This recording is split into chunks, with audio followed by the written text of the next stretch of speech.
Okay. Well, Massimo Pigliucci, we're so excited to have you on this podcast. As I mentioned before we started recording, you were somebody who introduced me to Stoicism, but philosophy in general. Also, just wanted to mention that you have an awesome name. So your parents were very gracious in naming you Massimo Pigliucci. But before we get started here, maybe I just go ahead and let you introduce yourself, and then we can dive right in. Well, thanks for having me. It's nice to see that people read my stuff and they're influenced by it. Let's see. As a way of introduction, I'm actually originally, as a background, an evolutionary biologist. So I spent my first academic career studying gene and environment interactions. But then a number of years ago, I turned to philosophy. First, philosophy of science, and then more recently, what it's referred to sometimes as practical philosophy or philosophy as a way of life. And that brought me to the kind of topics that we're going to be discussed today. Great. I appreciate that introduction. I was joking with one of my friends that I was going to be speaking with you, and I joked that you have more PhDs than most sports teams have championships. So I guess that's fair. Yeah. Yeah, so definitely they're used to, I think my listeners are used to having me kind of muse on philosophy. So definitely glad to have somebody who is qualified. As a bit of background, I started, when I graduated college, I think I was in a situation that a lot of young people are, where they graduate college and life is like this very planned out thing. And then post college, you have to Right. figure out what to do for your career, and it becomes very confusing. And I felt like it spawned a bit of an existential crisis for me. I turned to learning as a way to try and cope with that, and kind of discovered philosophy in that. But I bought a copy of Meditations off a recommendation. It was the Mhm. Dover Swift edition, and I had a really hard time reading it. I don't think that was the right translation. And so I was like, this philosophy is really interesting to me, though. I need to figure out a way to learn about it in a way that maybe is more easy than what I'm reading now. And so I picked up your book, How to Be a Stoic. Yep. And that was like my entry point into philosophy in general. So really appreciate you You know, holding my hand on that one. that's an interesting story because, for one thing, many people actually do come to philosophy, to practical philosophy, as a result of some kind of life crisis, including myself. I mean, it in my case happened a little later than you, but I hit midlife, and then the midlife crisis predictably happened, and so I started wondering about my career and my life, and what I was going to do, etc. And that is really when I turned to practical philosophy. The other point that you brought up is that a lot of people think that, oh well, I don't need modern writers about these kind of stuff. I can just go to the source. Why don't I just pick up Marcus Aurelius or Epictetus or Seneca and just start reading it? And the answer is precisely the one you find out. First of all, there's many different editions of it, many different translations. Some of them are pretty good, some of them are awful. And it makes a difference because if you pick up Marcus Aurelius and you read a bad translation or even an outdated translation, a translation that was maybe good like a century ago or 80 years ago, but now, you're likely to let go of the entire thing, and that would be a loss. Besides, the problem, I think, especially with the Stoics, is that because they did write for the general audience, they are, I would say, deceptively approachable. You open up Seneca and say, "Oh, I understand what this guy is saying." Well, you do to some extent, but in fact, there is a lot more behind. And if you take it just at face value, you're likely to misunderstand or even being turned off. For instance, one of the things that people often bring up about Epictetus, the late first century, early second century Stoic, who started out his life as a slave and then became one of the most famous teachers of that time. Well, there are bits and pieces of his discourses that are very problematic. I mean, at one point, for instance, he says, every night when you go to bed, kiss your wife and your child goodnight because they might not be alive tomorrow morning. That way, you're not going to be disturbed. And you read this thing and say, wait, what do you mean I shouldn't be disturbed if my wife or my child die? What kind of psychopath is this guy?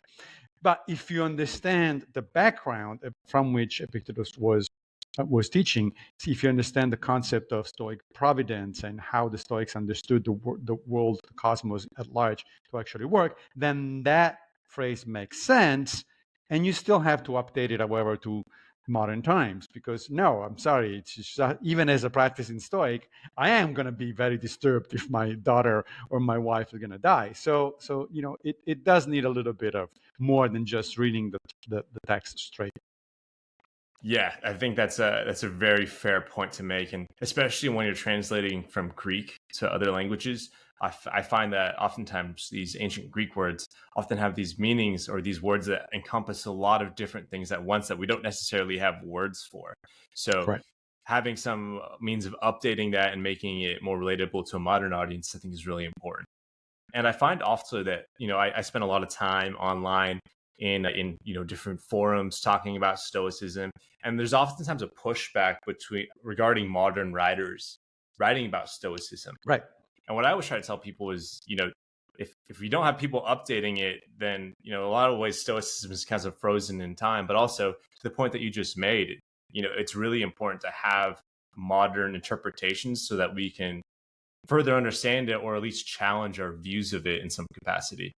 Yeah, there are some Stoic practitioners or people who are interested in Stoicism who are kind of purists or traditionalists. They just want, essentially they are fundamentalists, as we would say today. That is, they go back to the fundamentals, to the original stuff. But think about it this way: even when it comes to other religions or philosophies, I think of religions as types of philosophies of life. So nobody really goes back to the fundamentals. Even modern so-called fundamentalist Christians don't actually practice Christianity in the way in which it was practiced 2,000 years ago. They would never go around, for instance, stoning their children if they catch them lying to them, right? And yet that's in the Bible. That's what they should do. And that is what people actually were doing 2,000 years ago. Not today. Not even the most staunch fundamentalist Christian would actually do that sort of stuff. The same goes for Buddhists, for instance. Nobody practices Buddhism today in the way it was practiced 2.5 millennia ago when it got started. And that's because ideas evolve, cultures evolve, and the ideas adapt to the cultures, right? Mhm. So it would make no sense for anybody to say, no, I'm an original Stoic. I am going to do exactly what Epictetus said and no more. I don't need the Pigliuccis or the Ryan Holidays of the day, because who cares? Well, all right. Your loss, however. Yeah, that's a very good point to make, and I think equating it to Christianity is a perfect way to make the comparison. Maybe to zoom out a little bit, I think you're obviously very well versed in philosophy in general, but especially Stoicism. I like to think that I am at least an amateur practicing it, but I think many of my listeners many people I speak to in real life after listening will say, I've never heard of Stoicism before. That's really interesting philosophy. And they ask me, like, can you elaborate on a little bit more on what it is? And sometimes I have a hard time, just distilling it into something that I could kind of pitch in a few sentences, because it is like this very big thing with all these different ideas about logos and ethics.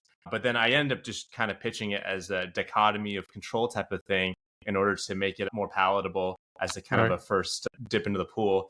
I'm curious to get your perspective. If someone asked you, what is Stoicism, what you might say?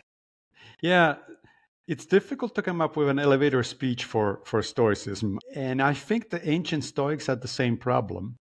And the reason I'm saying that is because they came up with a number of pithy phrases that I think, my idea, I don't have any historical documentation to back this up, but my suggestion is that they came up with a bunch of phrases. I'm going to tell you one in a second, just as the equivalent of, as the ancient equivalent of modern bumper stickers, just to get the conversation started. For instance, you go to Zeno of Citium, the founder of Stoicism. Imagine we are in Athens in 300 BCE, and you're in the agora, the open market, and on the side you see this guy in a place called the Stoa Poikile, which was a porch, a painted porch, basically, from which the word Stoicism comes from, because Zeno was hanging around there talking to people. And so you hear and you approach this guy and say, okay, so what are you talking about? What is it, this Stoicism stuff about? And very likely one of the things that he would say is, oh, it's about living according to nature. And then you probably get puzzled, and it's like, living according to nature, what does that mean? Does that mean that I go into the the woods naked and hug trees or something like that. And Zeno would say, let me tell you, right? And then he starts out his explanation about what that means. And actually, that particular phrase, which was in fact one of the standard mottos of the ancient Stoics, is interesting because it encapsulates a lot of what Stoicism is about. Living according to nature for the Stoics meant that if you want to figure out what a good life is for a human being, you have to take seriously human nature. Because after all, we're talking about humans. Humans have a nature, meaning we are a certain kind of biological beings. There are certain things that are good for us and other things that are not good for us, just like with every other living organism. If you invite me over for dinner, your place, for instance, and I show up with a bottle of wine in one hand and a present in the other, a cactus plant. Now you are in charge of the cactus plant. Well, if you want the cactus to thrive, you have to know something about the nature of cactuses. Right? You have to know not only that they're plants and therefore they need water and light, you also have to know that they're desert plants. And therefore they need a lot of light and very little water. If you make a mistake there because you don't know enough about cactuses, you're going to be in trouble. In fact, your cactus is going to be in trouble. They're going to die, very likely. So the same goes for human beings. Now, human beings are much more complicated than cactuses, of course. We have a lot more things going on, but the idea is essentially the same. And according to the Stoics, we share a number of things with other animals. Like other animals, we have to eat, we have to drink, we have to have shelter. We shy away from danger and violence, that sort of stuff. That one we have we have to take care of those things, but we have them in common with other animals. But two things are very specific to humanity, according to the Stoics. One is that we are highly social animals. True, there are other social animals out there, but none of them gets to the level of complexity and sophistication and hierarchy of our societies. And two, we're capable of reason. Maybe there are other animals, perhaps some very smart mammals that are capable of some degree of reason, but none to the extent of human beings. So those two things are the equivalent of the cactus, light and water, as far as human beings are concerned. That means that living according to nature implies that we should live by cultivating our social relations, by being as social, as pro-social as possible, and by using our mind, our brains, to solve problems, particularly problems that are related to social living, to how to get along with other people. And that really is the essence of Stoicism. Stoicism is about these two things: cultivating reason, which the Stoics refer to as virtue, and cultivating pro-social attitudes, which the Stoics refer to as cosmopolitanism, the notion that every human being on earth is my brother or sister.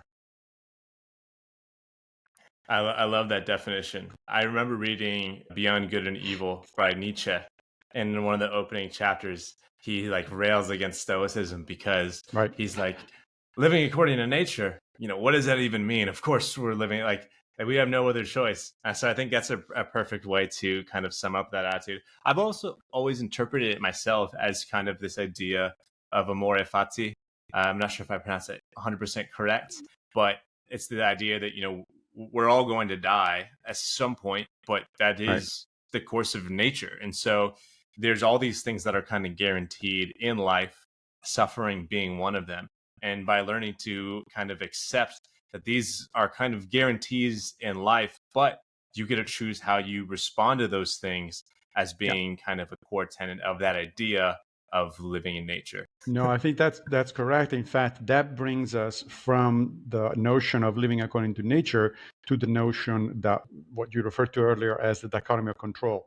Yeah, amor fati is, love your fate, which ironically, it's actually not a Stoic phrase. It's from Nietzsche, who, as you say, really disliked the Stoics, but it's kind of ironic.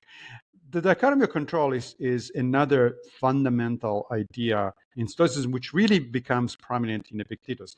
I actually honestly don't like the term dichotomy of control, which is a modern term. Epictetus doesn't use it. It was actually introduced, as far as I can tell, I could be mistaken, but as far as I can tell, it was introduced by a modern author, Bill Irvine, in one of his early books on Stoicism. And I think, as much as I like a lot of books and a lot of the stuff that Bill wrote, that one I think was a mistake.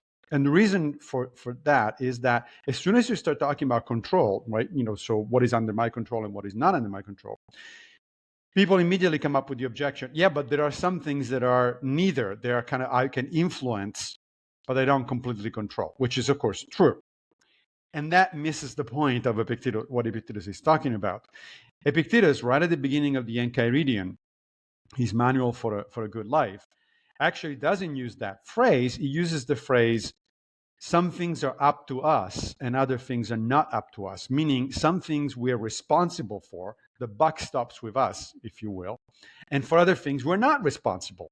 The buck doesn't stop with us because they depend on other factors, on other people's decisions, on external factors, et cetera, et cetera. And his fundamental point is we should focus on the stuff that is up to us because that's where our agency is most effective. That is really what we're responsible for. And then we should develop an attitude of equanimity and acceptance for the things that are not up to us. Now, we were mentioning earlier the possibility that one of your loved ones dies all of a sudden, right? And, I'm old enough that has happened a number of times in my life. My grandparents are gone, and now my parents are gone. Those things are not up to us, meaning, I'm not, unless I kill somebody, I'm not responsible for somebody's dying, right? Both of my parents, for instance, died of cancer. I have no responsibility in that. That was the result of their own choices. They were both big smokers, as well as of external factors that even they couldn't control, such as their genetic makeup, the effects of chemicals on their lungs and stuff like that. But definitely had nothing to do with me. I had no responsibility for that. What I did have responsibility for, what was up to me, was to be close to them once that they were diagnosed. So to try to be helpful and of comfort to them, to try to be of help and comfort to my family, to my siblings, to other people that were around us, to do my best given the circumstances. And that is what a lot of Stoicism teaches us about. Many people misunderstand that as a kind of passivity. It's like, oh, well, since you can't do anything about it, you might as well not do anything, right? Well, that becomes what a friend of mine calls doormatism, that is behaving like a doormat, right? People walk all over you. That's not Stoicism. That is absolutely not Stoicism. Stoicism is about the wisdom to tell the difference between what you can in fact do and what you cannot do. And the idea that if certain things are not up to you, then your best option is to develop an attitude of equanimity toward those things. This is not just Stoicism, by the way. The dichotomy, so-called dichotomy of control, which actually Epictetus calls the fundamental rule of life, and that tells you how important he thinks it is, right? But you find the same idea in other traditions. You find it in, I think, 8th century Buddhism, in 11th century Judaism, and even in modern Christianity. Perhaps some of your listeners have heard of the Serenity Prayer. The Serenity Prayer is something that is told often at the beginning of 12 meetings or 12-step organizations like Alcoholics Anonymous. And it was composed by an American theologian in the 1930s. And the Serenity Prayer asks God to give us the wisdom to tell the difference between what we can change and what we cannot change, the courage to change what we can, and the serenity to accept what we cannot. Well, that's exactly what Epictetus is talking about, except that he's not asking God, he's asking you to do it.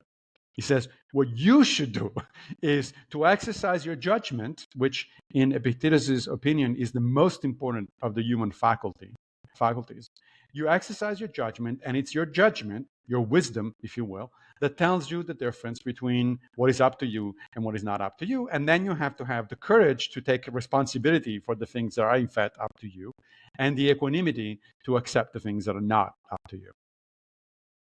That's a great response to my question. I like that you use the word courage because I think it is, not only is it the appropriate word, but that is also one of the four primary virtues of Stoicism, is to be able to exercise courage whenever possible. And one of the things that I think is really interesting about what you said is that that's really good practical advice for how to behave in the external world outside of yourself. Just focusing on the things that you can control and influence, and trying to know the difference between what you can and can't. Going back to the Serenity Prayer, I also find that one of the things I really like about Stoicism, it also provides a good roadmap for kind of how to deal with things internally as well. I know Marcus Aurelius, in one of my favorite passages from Meditations, he says something along the lines of, "Today I escaped my anxiety, or no way, I discarded it because I realized it was within me and my own perceptions."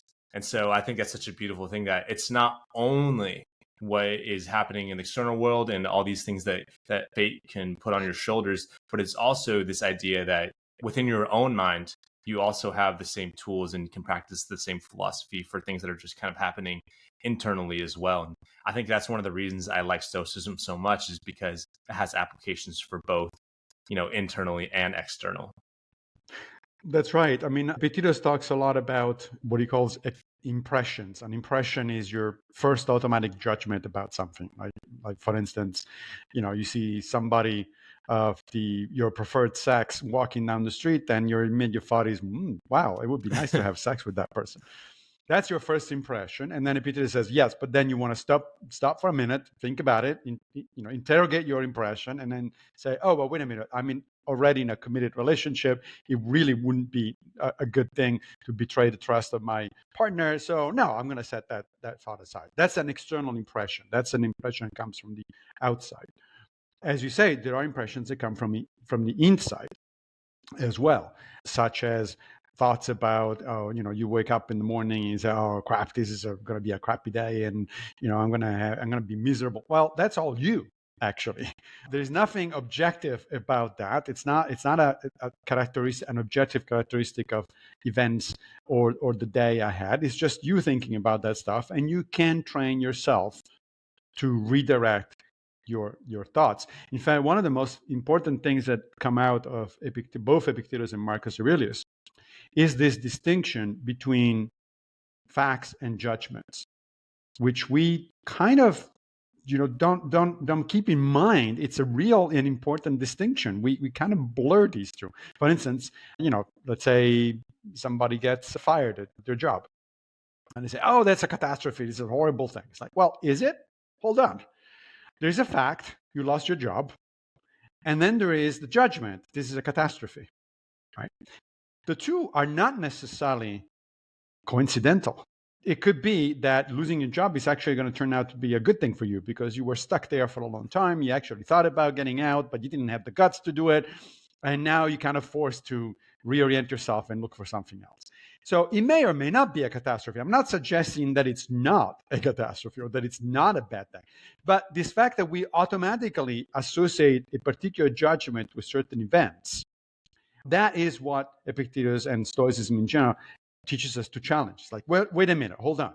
Is that really a catastrophe? Perhaps it's an opportunity, right? Or Marcus Aurelius, at some point in the meditation, puts it in terms of the obstacle becoming the way forward, right? That's hence the title of one of Ryan Holiday's books, The Obstacle Becomes the Way. He says there, and that's, by the way, another idea that you find in other traditions. That's a Taoist idea as well. I don't think the Stoics got it from the Taoism. There's no evidence of any contact between those two particular traditions. But the fact that it shows up in multiple traditions is kind of interesting, because I think it suggests that it's actually a very useful idea. And Taoists do have a lot of examples and metaphors to explain this concept. One of my favorite is this guy who owns a bunch of land, and all of a sudden he's told that a flood is coming, and it's threatening his land. Now everybody else is thinking about building walls and trying to stop the water and all that sort of stuff. And what does he do? He actually builds canals to divert the water and then use it to actually irrigate his fields, right? So the obstacle, the water rushing down, becomes the way. Now you're actually using it for something positive. Yeah, I love that. We grow through what we grow through. And I love that. I love the idea of kind of like the impressions versus judgments. It kind of reminds me of something that I think about often, which is like the weather. Yes. There's like, we can wake up and be like, oh man, it's a really ugly day out. It's like such bad weather, and it's like weather actually can't be bad. It's just weather, but it can be difficult to kind of sort through when you go to everybody and you're just like, can you believe how ugly the weather is today? And it's like, yeah, can we get some sun? And it starts to seem reality when really they're just judgments. But you talked Yeah, about try to use, actually, I like that example. Try to use that as a Stoic exercise, right? The next time that somebody says, let's say, oh, it's going to rain today, it's a awful day. It's like, what do you mean? It's a great day to stay inside and read a book. It's ideal. You don't want to do that when it's sunny out there. When it's sunny, you want to go out for a walk, right? So it all depends on what you make of those facts. The fact is it's going to rain, or the fact is it's sunny. Whether that's beautiful or ugly, that depends on what you're going to make out of it. Yeah, exactly. I'm recording this podcast from Hawaii, actually, and I'm usually based in Los Angeles, but I'm in Hawaii right now. And it was really bad weather yesterday. We had a storm hit, and it was like, it could have been, oh, it's a bad weather day, but it was like, oh, well, we could, hang out a little bit, and we ended up going to the aquarium and Right. doing something that maybe we wouldn't have done if we had kind of just sat in the fact that it was a bad weather day. Exactly. But you brought up Taoism and a few other different types of philosophies that have things in common with Stoicism. And I wanted to ask you about this because just from doing research about you, I know that you kind of started off reading into Buddhism, but you found it to be like, oh, this is like a really cool, but felt much more at home once you started reading about Stoicism. The dots were easier to connect.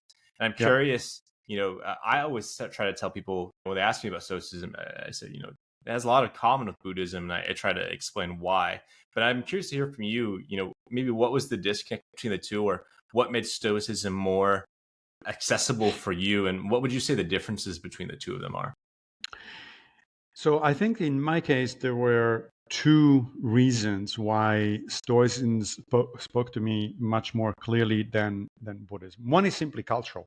I didn't grow up in India or China or Japan, so I was not familiar with not only Buddhist ideas in particular, but just the general worldview, with the terminology, the language that they use, the metaphors that they use, that sort of stuff.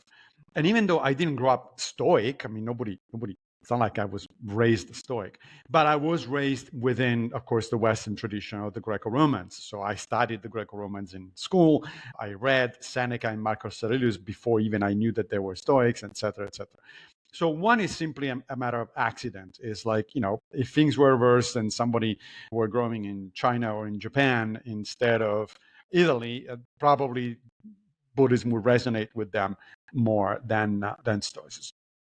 That said, there was also what I think is I was about to say more objective reason, that probably a little too strong, but certainly less culturally based reason.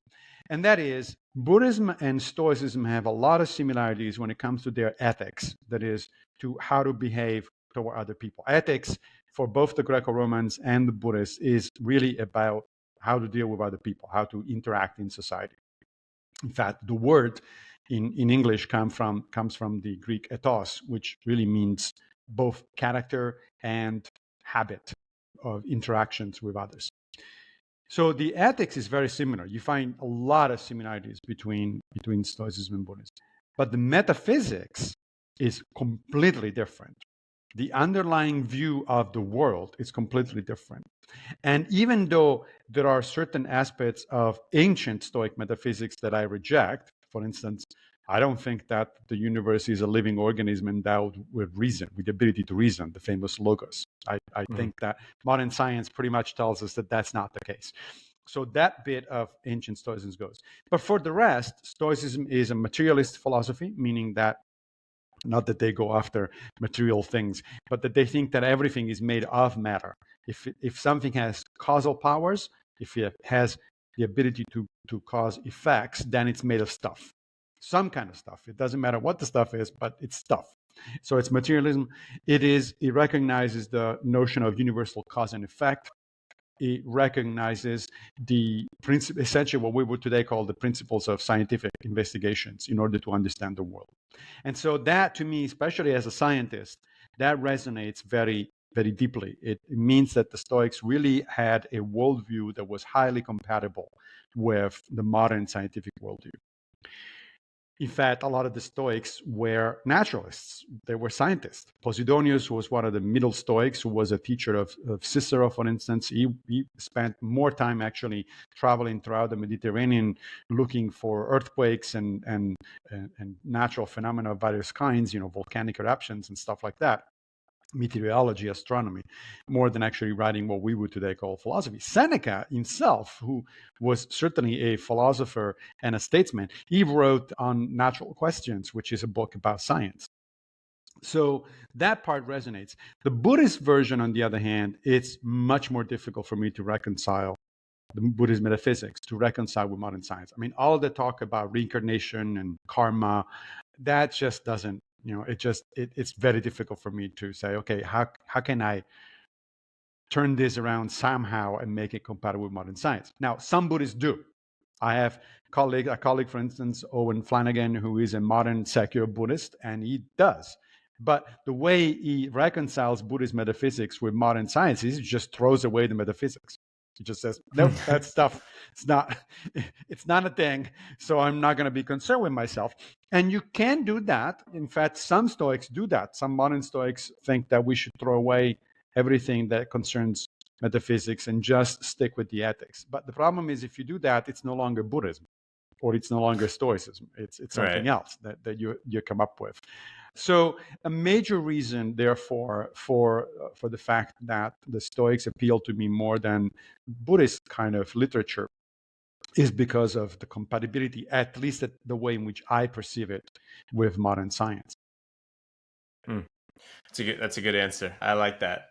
And I was curious to hear, I feel like when it comes to Stoicism, there's kind of like this Mount Rushmore of Stoics, I'll call it. So you have Zeno who founded it, and then you have the big three: Epictetus, Seneca, Marcus Aurelius. And I think it's very interesting because anybody who I've spoken to, or maybe I've read their books or listened to podcasts or whatever, they generally find that they are drawn towards one more than the others. So, for instance, I know like Tim Ferriss, who's someone who practices Stoicism, he talks about Seneca a lot. That's kind of his guy. And with myself and also I think Ryan to a large degree, Marcus Aurelius is probably our guy. And I like Marcus because meditation is a journal. And so I find that just by practicing the same things that he wrote down internally in my own thoughts, I find it to be very useful for practicing philosophy. But I know with you're drawn more to Epictetus.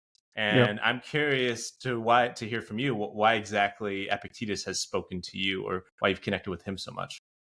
Yeah, you're absolutely right. First of all, there is a fifth guy that I would put on Mount Rushmore for the Stoics. That's Chrysippus. Chrysippus was the third head of the original Stoa, the Athenian Stoa, and actually the commentator Diogenes Laertius tells us that if not for Chrysippus, there would be no Stoicism. And the reason for that is because Chrysippus was a logician, and he actually did a lot of cleaning up and reorganizing basic Stoic ideas. And in fact, what we think of as Stoicism is largely the result of Chrysippus, not necessarily Zeno. So there's those five. And you're right. Now, people tend to be attracted to one of the three Roman Stoics: Epictetus, Marcus Aurelius, and Seneca. The reason for that is simply because we don't know much about the other ones. The estimate is that 99% of everything that the Stoics wrote is gone. It's lost. And in fact, pretty much everything, close to everything that the early Stoics, Zeno, Chrysippus, and Posidonius, and all the others wrote, it's gone. It's only known in fragments and only cited by later authors. On the other hand, we have the entire Meditations by Marcus Aurelius. As far as we know, it's the only book that he wrote. We have half of the discourses from Epictetus. We know that the other half was lost. There's 4 more books that are lost, but we have the whole half there, and the entire Enchiridion. And we have a lot of stuff from Seneca. Seneca wrote a lot, and most of it actually came to modern times. So now, why those? So that explains why most people are attracted to one of those three. But why one in particular? I think in part, again, the answer goes back similar to the answer about Buddhism versus Stoicism. Part of the answer is personal, and part of the answer might be more rooted in some kind of sort of logical reasoning.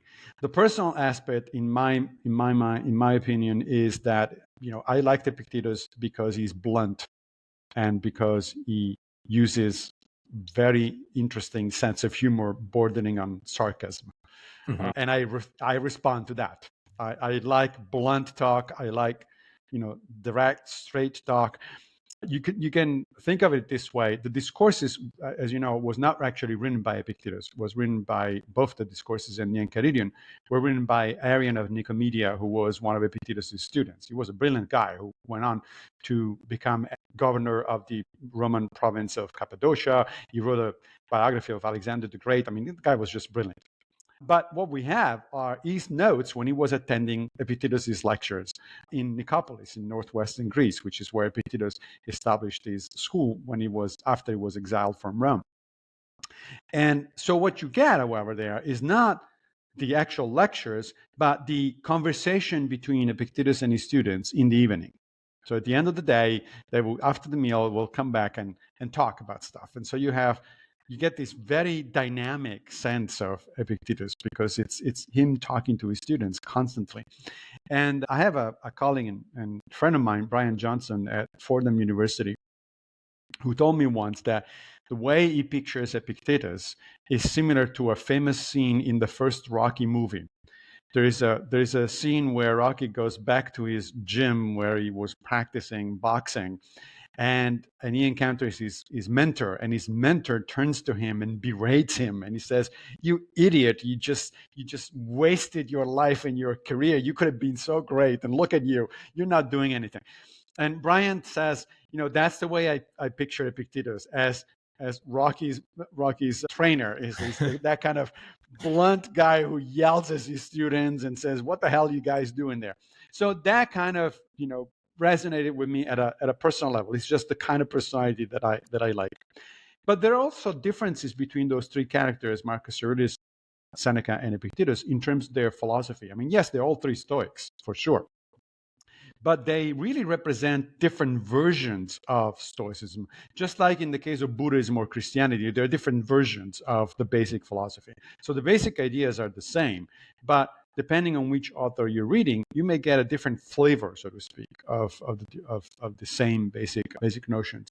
And so in the case of Marcus Aurelius, for instance, you get a lot of emphasis on metaphysics. He keeps going on and on and on about references to Heraclitus, which was one of the pre-Socratics who influenced the Stoics. He talks often about the how large the cosmos is and how finite things are, and so on and so forth. So he's more metaphysical than both Seneca and Epictetus. Epictetus very rarely goes into metaphysics, if at all. Epictetus is all about the ethics. Mm-hmm. And Seneca is kind of interesting because Seneca was not just a philosopher, he was a statesman.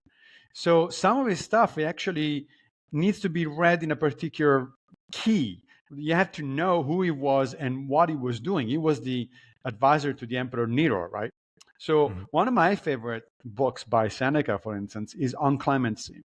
And On Clemency is addressing Nero. He's writing to a young Nero who's just been made emperor.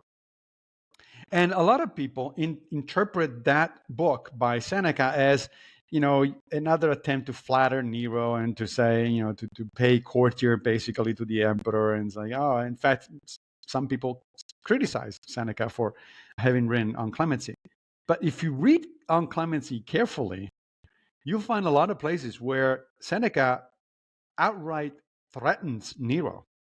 He says, there's a lot of people who come to your place and they started acting as a tyrant. And you know what happened to them? They died because people get sick and tired of this stuff and they revolt. I mean, if you think about it, it was really gutsy of somebody like Seneca to go to Nero and says, you better behave or else something really bad is going to happen to you. So there are different aspects to these philosophies. In the case of Epictetus, I think of the three, is by far the most practical one. I mean, you cannot read a single paragraph in the discourses or the Enchiridion and not come away with something that actually impacts your life, something that it's actually useful in your life, in your day-to-day life. And so if you talk about practical philosophy, Epictetus is your guy.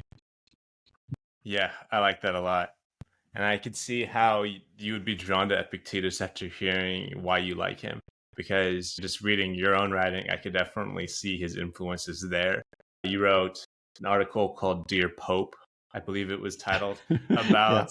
about kind of as a response to the Pope's, I don't know how I phrase it, maybe his call to action in terms of the church's influence, and maybe painting it with some rose tinted glasses in terms of their effect on the past. And so I could see why that would be especially appealing to you. And I think you summed it up perfectly why I resonate so much with Marcus Aurelius as somebody who spends a lot of time in my own head.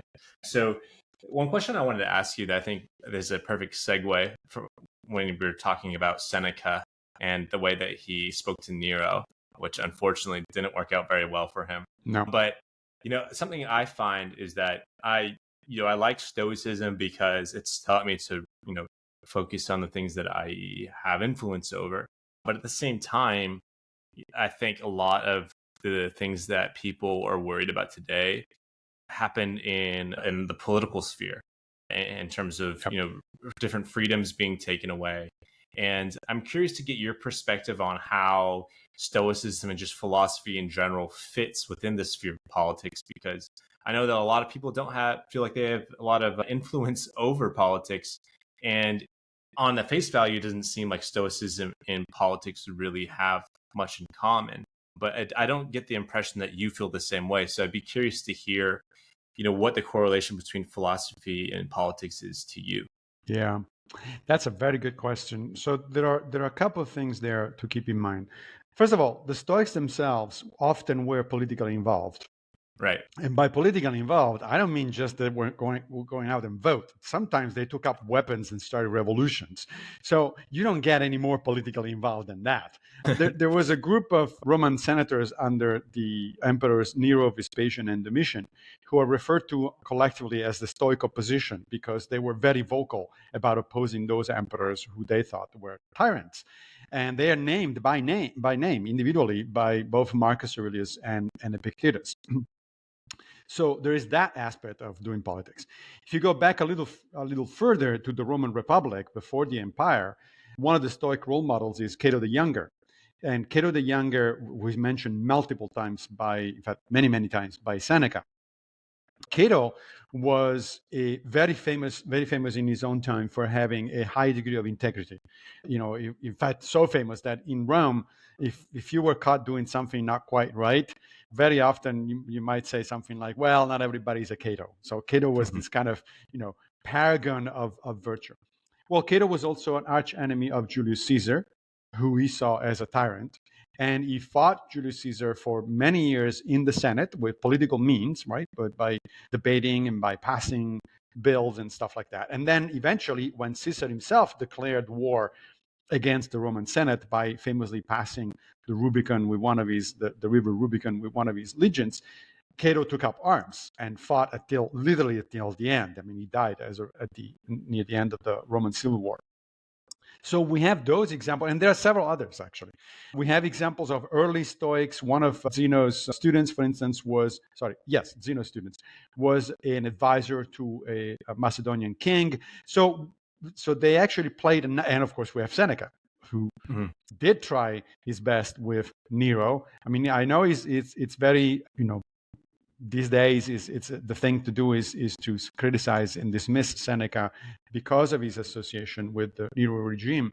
But in fact, historians will tell you that the first 5 years of Nero's regime worked very well. It was actually a good time for Rome, and that's largely because of the influence that Seneca had on Nero. Later on, the guy became a nut, and Seneca did understand that. He tried to distance himself from the emperor, and then eventually, of course, he was forced to commit suicide. So he paid for it with his life for whatever association he had with Nero. So we had a number of individual examples of Stoics that were involved in politics in a number of ways. Now, however, all of those examples are at an individual level, not at the level of the philosophy. And the connection with the philosophy, I think, is that, as you know, the Stoics practice or try to practice 4 so-called cardinal virtues, right? Practical wisdom, courage, justice, and temperance. Practical wisdom is the knowledge of what is right and what is wrong, and then the other ones are kind of self-explanatory. Well, one of these four cardinal virtues is justice. And so the Stoics thought that injustice needs to be countered because it's in violation. Any unjust act at a personal or societal level is in violation of one of the four cardinal virtues, and therefore it is the duty of a Stoic to oppose it. So at the very least, there is that as a connection between Stoicism and, well, those two things that I just mentioned. One, the actions of individual Stoics, and also the connection with the cardinal virtue of justice. However, there is another broader issue here to keep in mind. And this comes from Cicero. Cicero was not a Stoic, but he was very Stoic friendly. His philosophy was very informed. He was an academic skeptic. So a member of Plato's Academy, basically, during its skeptical period. But he was also very friendly to the Stoics. Basically, a lot of his philosophy is Stoic. And he was very much a politician. He became leader of the Roman Republic during very fraught times. He was always involved in politics. In fact, he lost his life at the end because he got on Mark Antony's nerves by the end, by trying to sort of counter what he saw the slide of the Republic into empire. Now, Cicero was very conscious of the necessity for political philosophy. And in fact, he wrote a number of books that are direct responses to Plato that address political philosophy. He wrote something called De Republica, the Republic, which is a response to Plato's Republic. He wrote De Legibus, on the laws, which is a response to Plato's laws. He wrote On Duties, De Officiis, which is that's a response to Plato's Statesman. And in all these books, he basically articulates a very interesting political philosophy. And some of this political philosophy is clearly influenced by Stoic books that are now unfortunately lost. Because one of the objections that it's made often to Stoicism these days is that Epictetus, Seneca to a lesser extent, and Marcus Aurelius never talk about politics. That's not quite true, because Seneca does. On Clemency, that I just mentioned, is clearly about politics, although it's a specific kind of approach to politics. But he does talk about politics in several of his letters to Lucilius. He does talk about politics. But there is no overall Stoic treaty on political philosophy. Well, the reason for that is because it got lost. And we know this because Cicero starts out the Officiis, On Duties, by saying that a lot of the ideas that he's going to put forth in that book actually come from the Stoic Panicius, who was a Middle Stoic, who wrote a book also called On Duty that is completely lost. We had nothing left from that book. So the Stoics were concerned with political philosophy. And if you enlarge the number of the Stoics to include Cicero, which I think is pretty fair, it's fair enough, then we definitely have extant books by the Stoics on political philosophy. Now, move forward 2,000 years. So what do we do today? Well, you were saying earlier that the frustration most people have is that they really we don't have a lot of influence on politics. Well, that's not new. People in ancient Rome didn't have a lot of influence on politics. Unless you were in the highest echelons of society, you really didn't do much.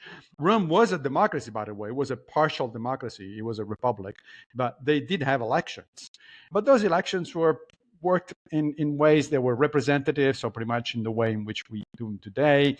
They were fraught by corruption. People were literally buying votes just like people do today, because that's the same thing.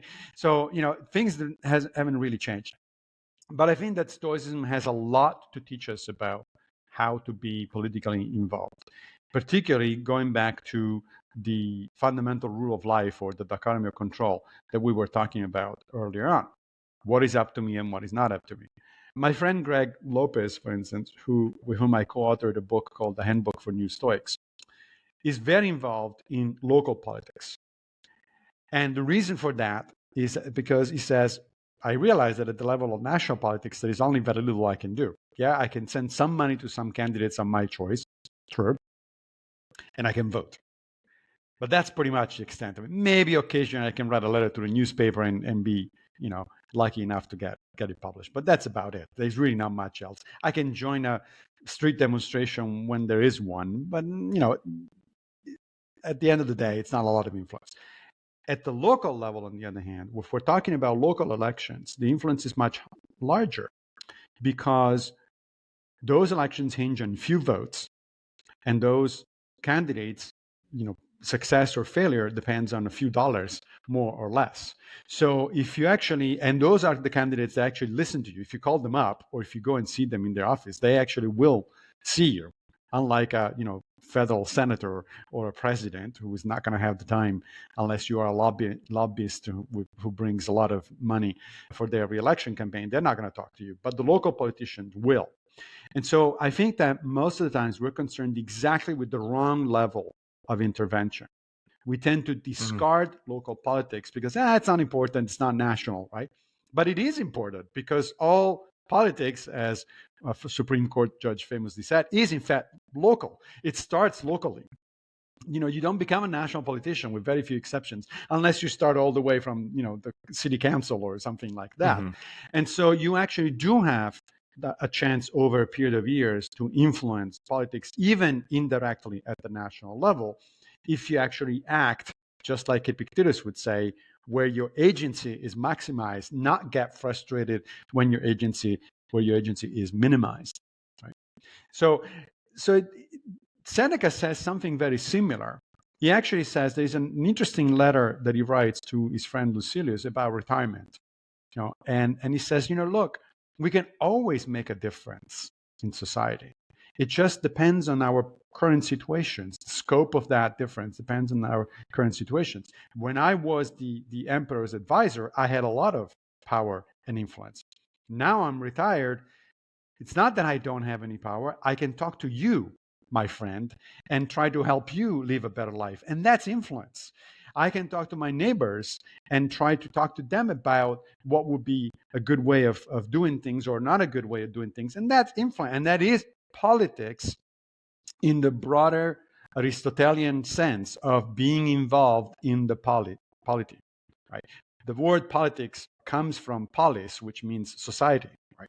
Mm-hmm. So we tend to think of politics these days just about what happens in Washington or stuff like that at those levels, right? And that's why you can more or less coherently say, oh, I'm not political, meaning you don't mean that. You mean you're not partisan, right? Mm-hmm. That's a different thing.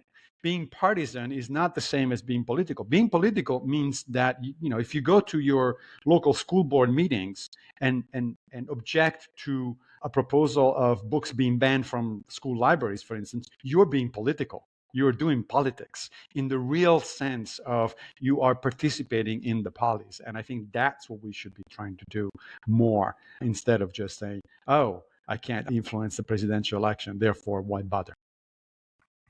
That's a fantastic response. It reminds me of, I spoke to John Gorley from Portugal the Man last year, and I asked him why he used his platform to invest in political activism, even though he's in a band. And he was saying that, well, first of all, it's important because you have to speak up on things that you know to be wrong. But then also he was like, if we try to make national changes, it's very difficult. But if you focus on local in your community, you can make a huge difference. And that's something I've always remembered. And as I kind of, I write myself, I used to write a lot of fiction, and I'm kind of pivoting into nonfiction for the past couple of years. And I found myself inclined to write about these political topics, and knowing that I can do it and justify it in a way that's like, well, I'm just speaking out against something that I know to be wrong, and for the sake of justice, and in a way that's raised in maybe a more Stoic mindset, as being an appropriate course, is definitely something that I find to be comforting. But Massimo, it's been such a pleasure to talk to you. I really appreciate you coming in and sharing your knowledge about Stoicism. Like I said, you were the person who introduced me to it. So the fact that this is coming full circle has been an awesome thing for me. You have a new book called The Quest for Character out. So I highly recommend getting it. I think if I were to phrase it anyway, it's the story about Socrates and his attempt to mentor Alcibiades. Yes, Alcibiades, that's right. Alcibiades. Talk about politics. That book is about political philosophy. Yeah. Right. And how to live an excellent life and be a good leader, which are all, really important topics. So I appreciate what you do. You've written a lot more books too that I'll put in the show notes that other people should check out. But if people are interested in keeping up with you and your career and your writing, what would be the best way for them to find you online? There are two places. I'm not on social media anymore, but you can go to massimopigliucci.org, which is my kind of comprehensive website. Everything that I do gets posted or linked there.